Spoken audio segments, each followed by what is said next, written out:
ஓம் கணபதி, ஓம் காளி, ஓம் நமச்சிவாய. காரைக்கால் வந்து கண்ணன் உச்சிஷ்ட காளி.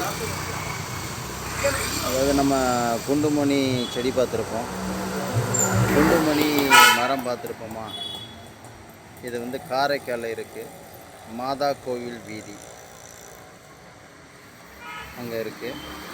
இது வந்து ஆனை குண்டுமணி. இதில் உள்ள காயெலாம் பாருங்கள், இதுதான் பழம் பழுத்து அப்படியே இருக்குது. இது வந்து ஆனை குண்டுமணி, சிவப்பு கலரில் இருக்கும். பட்டன், நம்ம சிவப்பு கலரில் பட்டன் மாதிரியே இருக்கும். இதுதான் அந்த ஆனை குண்டுமணி.